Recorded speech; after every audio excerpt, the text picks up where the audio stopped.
Drugs, गांजा, दारूमध्ये बुडालेली तरुण पिढी हॉस्टेलमधली बघितली. 30-40 मुलं रात्री 9 ते 10 नंतर लाईट्स ऑफ करून शिवीगाळ करायची. अगदी यमक जुळत नवीन शिव्या तयार करायच्या आणि त्या तासनतास कंटाळा येईपर्यंत हा प्रकार चालू राहायचा. आणि मग मात्र कॉलेज कुठलीही ऍक्शन घेत नाही हे लक्षात आल्यानंतर मी UGC याची तक्रार केली. अगदी कट कारस्थान रचून, अगदी म्हणजे एवढ्या कट कारस्थान मोठी रचली गेली की मी ते बोलू शकत नाही. काही गोष्टी ज्युडिशियल लेवलच्या आपल्याकडे प्रथा आहे ती पाळली गेली पाहिजे. म्हणजे मी बाहेर जाऊन विरोध करावा तर मला मारहाण होईल किंवा माझ्या ते. आणि नशेत असायची ना, दिवसाही दारूच्या नशेत असायची पूर्ण हॉस्टेलमध्ये. हा पूर्ण म्हणजे ड्रग्ज, गांजा. आज हे आता मी बोललो तर ते सतर्क होतील म्हणून मी काही गोष्टी मी पोलिसांनाच माहिती देईन याची. ILS महाविद्यालयात एक धक्कादायक प्रकार समोर आला आहे. दुसऱ्या वर्षात शिकत असलेल्या यांच्यासोबत ही रॅगिंग झाल्याची घटना समोर आली आहे. या संदर्भात त्यांनी पोलीस तक्रार सुद्धा केली. नेमकं काय आहे प्रकार?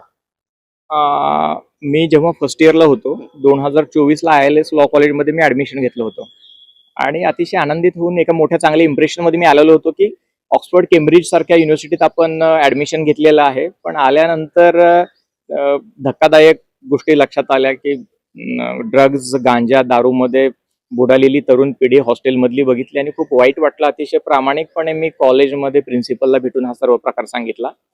त्यांनी तो ऐकून घेतला, पण त्याच्यावरती कधीही कोणती कारवाई झाली नाही. पण अशा 1-2 तक्रारीमुळे मी कुप्रसिद्ध झालो आणि त्यानंतर एक अशी घटना घडली की ज्यामुळे मुलं मला टार्गेट करायला आणि रॅगिंग करायला सुरुवात झाली. ती जी आरोपी मुलं आहेत ती असलेली आणि अजून काही मुलं दारू पीत बसलेली होती एका रूममध्ये. आणि त्यानंतर एकदम एक सिक्युरिटी गार्ड येतो, त्यांची शूटिंग करतो. मुलं घाबरतात आणि असा गैरसमज करून घेतात की त्या सिक्युरिटी गार्डला या शूटिंगसाठी किंवा या घटनेची टिप मी दिली. पण मला हे लक्षात येतं, मुलांकडून समजतं असं जे काय चाललंय ते. मी त्यांना भेटलो, समजावून सांगितलं मी नव्हतो त्यावेळेस.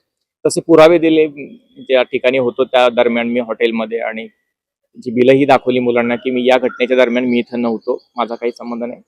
पण मुलांनी ते प्रकार कंटिन्यू ठेवले आणि ते खूपच वाढवत नेले. एका सिव्हिअर लेवलला नेऊन गंभीरपणे ते मला त्रास झाला त्या गोष्टीचा.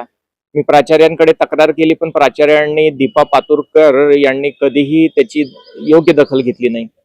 थातूर मातूर कुठल्या तरी कर्मचाऱ्यांना पाठवून काहीतरी करण्याचा प्रयत्न केला, पण त्याचा कधीही उपयोग झाला नाही. म्हणजे माझ्या रूमच्या दरवाजावर कित्येक वेळा अंडी फोडली, शिव्या लिहिल्या गेल्या, काच फोडली गेली. आणि यानंतर हा प्रकार वाढवत नाही. 30-40 मुलं रात्री 9 ते 10 नंतर लाईट्स ऑफ करून शिवीगाळ करायची. अगदी यमक जुळत नवीन शिव्या तयार करायच्या आणि त्या तासनतास कंटाळा येईपर्यंत हा प्रकार चालू राहायचा. आणि मी एवढी भीषण अवस्था होते की रात्रभर मी झोपू शकायचो नाही. हा प्रकार पूर्ण सेमिस्टर संपेपर्यंत, शेवटच्या पेपरपर्यंत चालू राहिला. या डिप्रेशन मध्ये जाऊन मी शेवटचा पेपर सोशॉलॉजीचा देऊ शकलो नाही.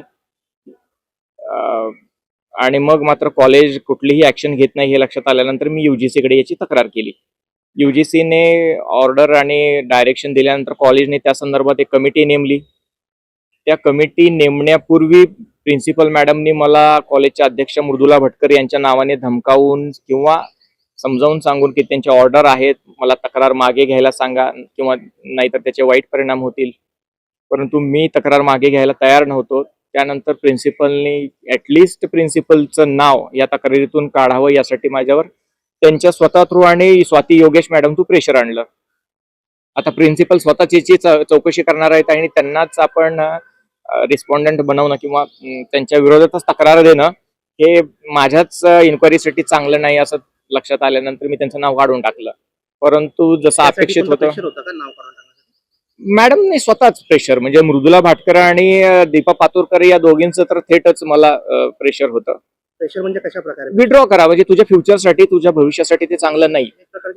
धमकी होती आणि ते धमकीनंतर सिद्धही केली त्यांनी. यावर्षी मला एक्झामला जे बसू दिलं नाही, यावर्षी मला एक्झामला त्यांनी बसू दिलं नाही. ते सांगतील की माझी अटेंडन्स कमी आहे, पण तो त्याला वेगळी कारण आहेत. मी ऑनरेबल चीफ जस्टिस बॉम्बे हायकोर्टकडे इंटर्न होतो, ज्युडिशियल इंटर्न होतो, आणि या पिरियडमध्ये माझी अटेंडन्स ही इंटर्नशिपचा पिरियड ही अटेंडन्स गृहीत धरण्यात यावी असे स्पष्ट निर्देश, ऑर्डर ऑनरेबल चीफ जस्टिस कडून होत्या, पण त्याचंही पालन झालेलं नाही. त्यामुळे आता मला लक्षात आले की मी एवढं करायला नको होतं, त्याची आता मी किंमत मोजतोय. नेमकं हे सर्व जाणून बुजून अगदी अगदी कट कारस्थान रचून, अगदी म्हणजे एवढ्या कट कारस्थान मोठी रचली गेली की मी ते बोलू शकत नाही. काही गोष्टी ज्युडिशियल लेवलच्या आपल्याकडे प्रथा आहे ती पाळली गेली पाहिजे, की न्याय व्यवस्थेवर जो विश्वास आहे लोकांचा तो टिकला पाहिजे. त्यासाठी काही गोष्टीवर आपण बोलू नये. तुमच्या सोबत अशा प्रकारची घटना किती महिन्यापासून किंवा वर्षापासून होतो?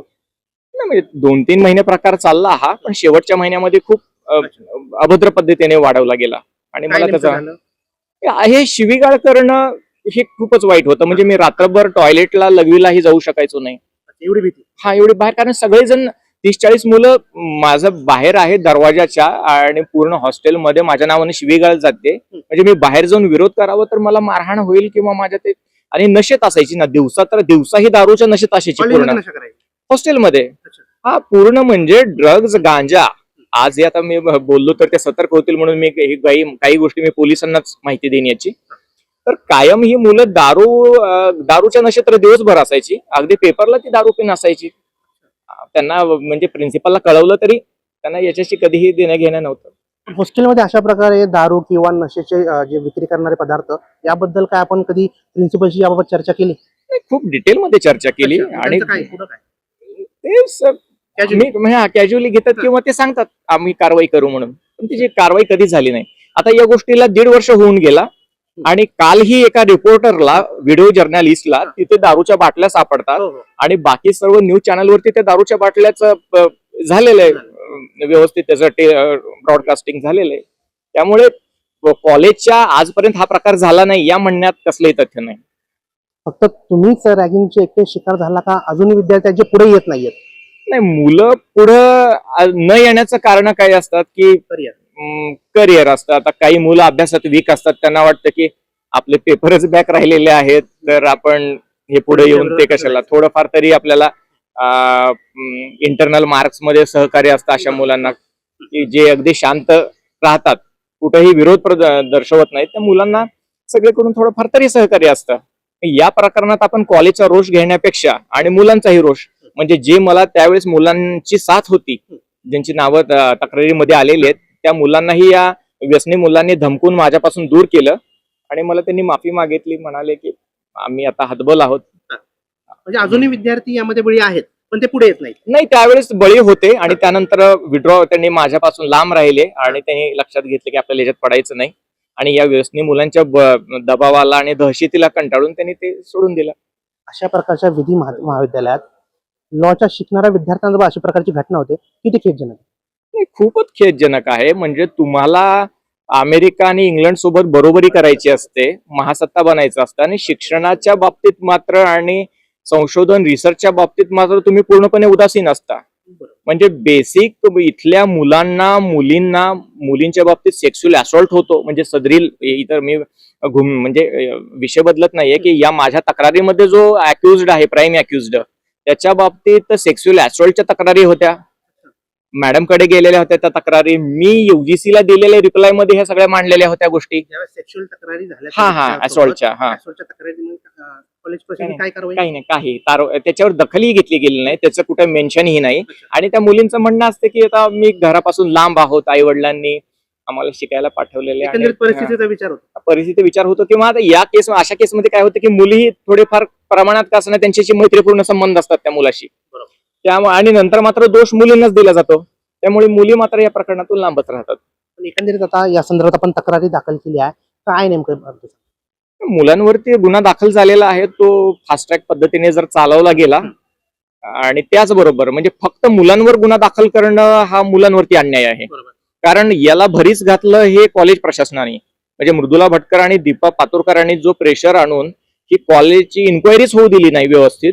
आणि म्हणजे एक विचार करा की जे मुलं व्यसनात बुडालेली आहेत, ड्रग्ज गांजामध्ये बुडालेली आहेत, ते रॅगिंग करतात आणि त्यांच्यावर कोणतीही कारवाई होत नाही. ऑब्विस आहे, म्हणजे साहजिक आहे की ते मुलं एकदम अगदी निगरगट्ट गुंडाप्रमाणे वागणार आहेत ते. म्हणजे भविष्यात काय विधी महाविद्यालयाचं नाव म्हणजे रोशन करणार किंवा कसले वकील होणार, खूप खेदजनक आहे, निराशाजनक आहे. केस आहे ही फास्ट ट्रॅक कोर्टमध्ये चालवण्यात यावी अशी यावेळेस त्यांनी मागणी केली आहे. एकंदरीत पाहिलं तर या फक्त मुलांवरच गुन्हा दाखल झाला, पण विद्यालयावर कोणतीही कारवाई करण्यात आली नाही अशी यावेळेस त्यांनी सांगितलं आहे.